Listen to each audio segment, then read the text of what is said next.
Read in the name of your Lord. The Quran, Surah 96, Ayat 1.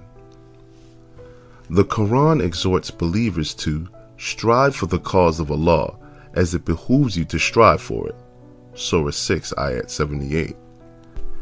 The earnest struggle is expressed in Arabic by the word Jihad, which is derived from the root word Jihad, which means to strive, to struggle, that is, to exert oneself to the utmost to achieve one's goal. Thus, the original meaning of jihad in Arabic is striving very hard. Since the early Muslims had to strive hard during wars with aggressors, these wars came, in an extended sense, to be called jihad. However, the actual word for such a war in Arabic is qital, not jihad. War with an aggressor is a chance occurrence taking place as warranted by particular situations, while jihad is a continuous action which is at the core of the believer's life day in and day out. It is an ongoing process. The constant jihad means strict adherence to the will of God in all aspects of one's life, and the prevention of any obstacle coming in the way of fulfilling God's will. For instance, the desires of the self, the urge to serve one's own interests, the compulsion of social traditions, the need for compromises, ego problems, greed for wealth, etc. All these things directly thwart righteous actions. Overcoming all such hurdles and persevering in obeying God's commands are the real jihad. And the word jihad has been used primarily in this sense. We quote here some traditions as recorded in Musnad Ahmad, which define the role of the mujahid. Number 1. A mujahid is one who struggles with himself for the sake of God. 2. A mujahid is one who exerts himself for the cause of God. 3. A mujahid is one who struggles with himself in submission to the will of God. The present world is a testing ground. The entire fabric of this world has been designed with a view to fulfilling the purposes of the divine trial of man. This being so, the human being is necessarily faced with all kinds of temptations, which are so many barriers to his measuring up to God's standards.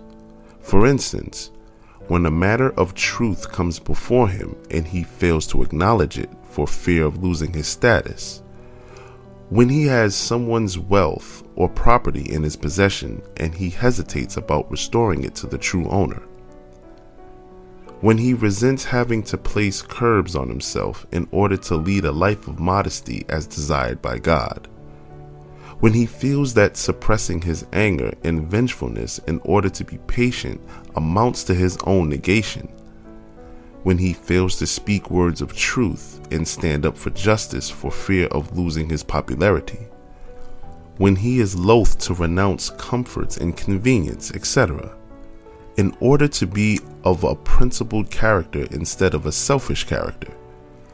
On all such occasions, man has to curb his desires. It becomes essential for him to sacrifice his feelings. At times, he may feel that he has to kill his ego completely. In spite of having to surmount all such hurdles, the individual should be determined to stick to the truth in the real and primary sense of jihad. Those who engage in this jihad will be deserving of paradise in the hereafter. Jihad essentially is a peaceful struggle. One form of this peaceful struggle is Dawah, the communication of the message of God. The Quran states, "Do not yield to the unbelievers, but fight them strenuously with it." The Quran, Surah 25, Ayat 52. No military activity is referred to in this verse of the Quran. We are not meant to engage in any physical combat with the non-believers.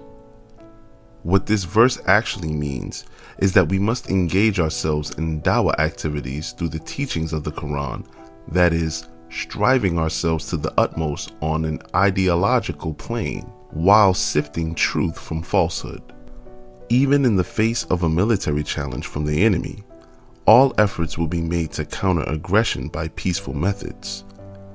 The path of peace can be abandoned only when it has become impossible to stick to it, and only when there is no other option to give a military response in self-defense. A tradition narrated by Aisha, the Prophet's wife, provides a guiding principle. She said, whenever the Prophet had to choose between two courses, he would always opt for the easier one. This means that whenever the Prophet had two options before him in any matter, he would always abandon the harder option in favor of the easier one. Bukhari. This tradition, Sunnah, of the Prophet Muhammad, may peace be upon him, is relevant not only to everyday affairs, but also to such serious matters as, by their very nature, relate to harder options. The study of the Prophet's life shows that he never initiated a military move himself. When his opponents wanted to embroil him in war, he would on all occasions apply some strategy of avoidance to avert war. He fought only when there was no other way left to him. According to the Sunnah of the Prophet, there is no aggressive or offensive war in Islam.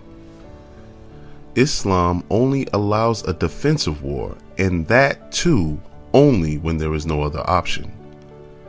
The truth is that in life, we have to face the problem of choosing between two courses, between the confrontational and the non-confrontational, between the peaceful and the violent. The study of the Prophet's life tells us that the Prophet, in all matters, abandoned the violent or confrontational course in favor of the peaceful or non-confrontational course. The whole life of the Prophet provides a successful, practical example of this principle.